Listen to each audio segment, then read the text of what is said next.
नमस्कार, मैं राकेश परमार और आप देख रहे हैं महत्वपूर्ण मुद्दा।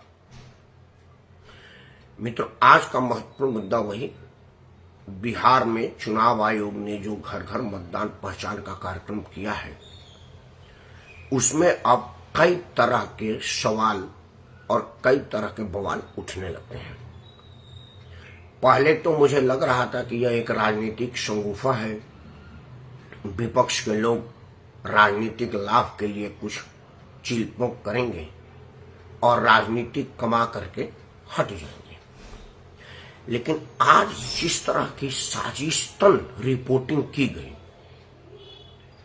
और अपने पालतू पत्रकारों के द्वारा जिस तरह की छवि उस मतदाता पहचान की बनाने का प्रयास किया गया, तब मैं यह कहने पर मजबूर हूं या सोचने पर विचार कर रहा हूं कि क्या हमारे नेतागण राष्ट्रद्रोही हैं, देशद्रोही हैं।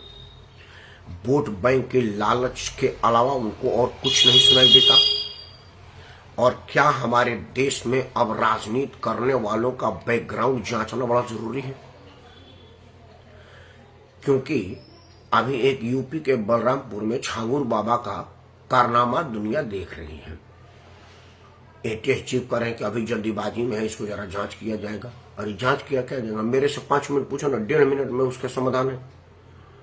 आप अपने घर पर ही डालिए, रात के 3 बजे भोर में डालिएगा ना, 3:03 पर एमसीडी वाला, पुलिस वाला सब आ जाएगा। रोको रोको रोको रोको, वो जिस काम के लिए रोको रोको कहता है वो कह दीजिए तो जल्दी ठोको ठोको, 2 मिनट 4 मिनट ठोको।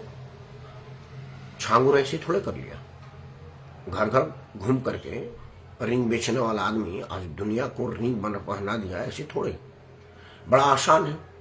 बलरामपुर के जिस इलाके में उसका घर बना हुआ है, उसके उस दिन से लेकर के दरोगा, एसपी, एडीएम, डीएम को उठा करके जेल में बंद कर दीजिए और विशेष सेवा उनका करवाइए। देखिए आगे भविष्य में कोई छांगुर उत्पन्न हो जाए और इसको बकायदा टीवी में दिखवाए कि ये दरोगा थे, ये इस टाइम से पोस्टिंग थे, इस टाइम से पोस्टिंग थे, और ये सब लोग बंद हो गए।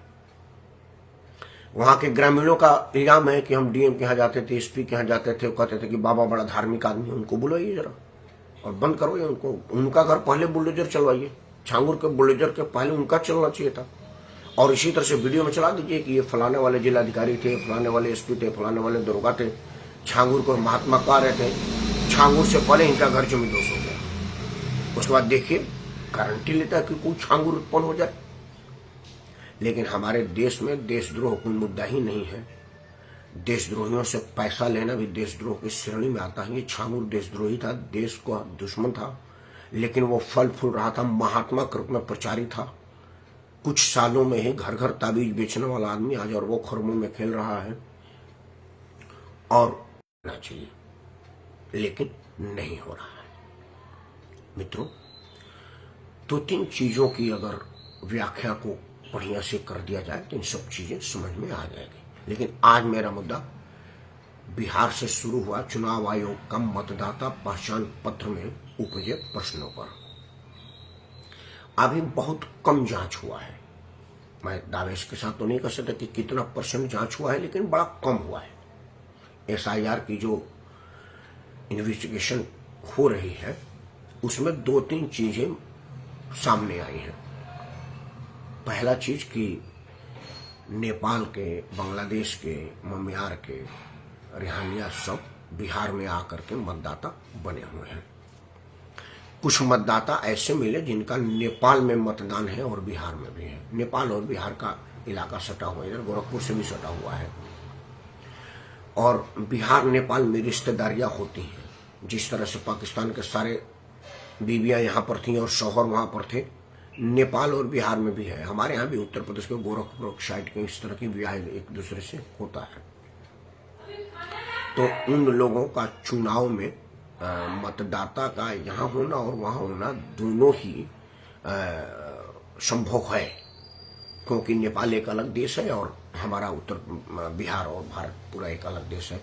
तो चुनाव आयोग के साइट पर पता भी नहीं चलेगा, या गहन जांच ही होगा। और चुनाव आयोग ने अभी उतनी गहनता से जांच नहीं की और निकल के आया कि इसमें से कुछ लोग नेपाली नागरिक भी हैं या नेपाल में रहते हैं।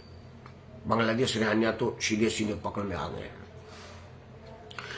उसके बाद क्या हुआ कि लोगों के दिमाग में ये परसेप्शन बिल्ड करने के लिए एक दलाल पत्रकार है, उनको आपने किसान आंदोलन में भी देखा होगा। वो मतलब उनके लिए हल्के शब्दों का इस्तेमाल करना ठीक नहीं है कि अपना रोटी डालिए तो बूटे के चक्कर में वो दो मिलाएंगे, ये सब कहना ठीक नहीं है, लेकिन वो है उसी प्रवृत्ति के। आज उन्होंने चुनाव आयोग उस कार्यालय में ऐसे घुसे। सबसे तो पहले मैं भी एक छोटा मोटा पत्रकार हूं, और सरकारी कार्यालय में घुस करके कैमरा लगाना किस एक्ट के अंतर्गत आता है मैं पूरा सवेरे से पलट लिया, मुझे कोई एक्ट नहीं मिला।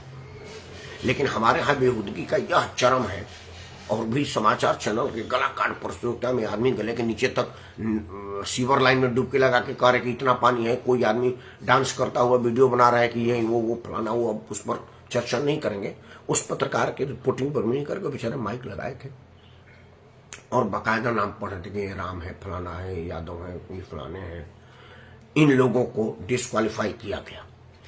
लेकिन वो एक बात बताना भूल गए, या वो जानबूझ के भूल गए कि ये वो लोग हैं जो नेपाल के नागरिक हैं। जाहिर सी बात है कि भारत में नहीं रह सकते। नेपाल हिंदू राष्ट्र है तो उन्हें हिंदू ही नाम होगा। कितनी साजिश के तरह से रिपोर्टिंग करवाई गई कि मैं रिपोर्ट देखूंगा, क्योंकि बड़े प्रखर पत्रकार हैं। अब तो खैर किसी चैनल में है नहीं, ढकिया के भगा दिए गए हैं, लेकिन यूट्यूब पर तो बहुत लोग हैं। मैं भी तो उनकी यूट्यूब पर ही देखा। यूट्यूब पर भाई मैं देखूंगा तो कहूंगा यार ये बड़े शानदार पत्रकार है, उन्होंने नाम रखा है तो हिंदू नाम है, मतलब भाजपा जानबूझ के हिंदुओं की वोट काट रही है, दलितों की वोट काट रही है, पिछड़ों की वोट काट रही है। लेकिन उनके तो वोट कटेंगे क्योंकि वो तो भारतीय ही नहीं है, वो नेपाल में है। और नेपाल में भी राकेश, मुकेश, गणेश नाम होता है क्योंकि वो भी हिंदू राष्ट्र है। यह परसेप्शन बिल्ड करवाया गया दलाल पत्रकार, बिका हुआ पत्रकार के द्वारा। और आप सब देख के कहेंगे कि यार ये तो सही में हिंदू ही नाम है। यह इतनी हद तक नीचता हुई है, मतलब दाल में काला नहीं है, पूरा दाल ही काली है, जिसको पलटना ही पड़ेगा, बदलना ही पड़ेगा, दाल दूसरी लानी ही पड़ेगी। क्योंकि काली दाल इंसान की मन स्थिति को काली कर देती है, और काला मन काला तन किसी भी आदमी के हक का बात नहीं होता। चमड़ी काली हो तो चलेगा, मन काला नहीं होना चाहिए। लेकिन यहाँ काले मन से उसको किया जा रहा है जो बर्दाश्त के लिए नहीं है, और इसका बर्दाश्त किया भी नहीं जा सकता। मित्रों, भारत के राजनीतिक दल के एक भी लोगों ने माइक पर आकर के यह नहीं कहा कि चुनाव आयोग अगर ये कर रही है और ये विदेशी नागरिक है तो इनको जरूर हटाया जाए। एक आदमी भी जो विपक्ष का राजनीति में है, जो अभी एनडीए का हिस्सा नहीं है, उन्होंने यह बयान नहीं जारी किया। सब लोग कह रहे हैं कि अल्पसंख्यक, दलित और पिछड़ों को इससे मतदान से वंचित किया जाएगा, क्योंकि हमारे देश की राजनीति में जब तक अल्पसंख्यक, पिछड़ा, वंचित शब्द का इस्तेमाल नहीं किया जाएगा तब तक राजनीति भलीभूत फलीभूत होती ही नहीं है।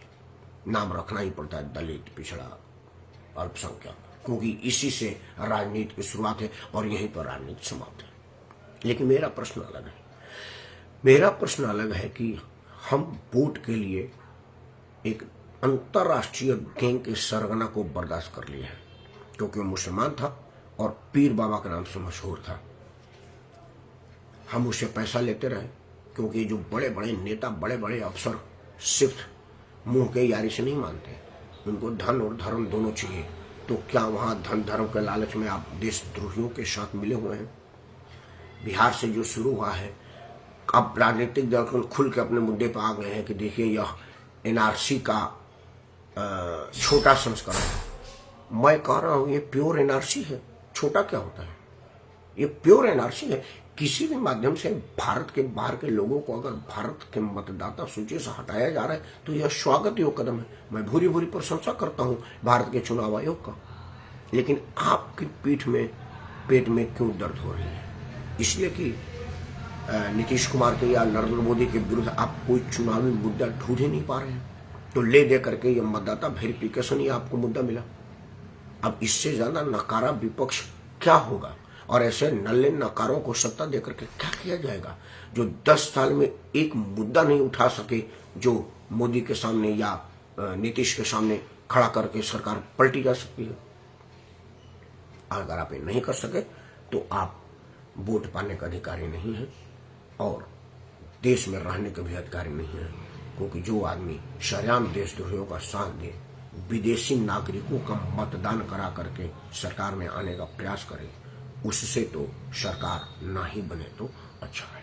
मित्रों, इस दुखद स्थिति में मैं सिर्फ चिंता व्यक्त कर सकता हूँ, क्योंकि मेरे हाथ में सिर्फ यह है कि मैं आपको सच्चाई से अवगत कराऊंगा। क्योंकि आपने एक वीडियो में देखा है कि एक बिके हुए पत्रकार बाकायदा नाम लेकर के कह रहे हैं फला फला फला, और सारे नाम हिंदुओं के हैं।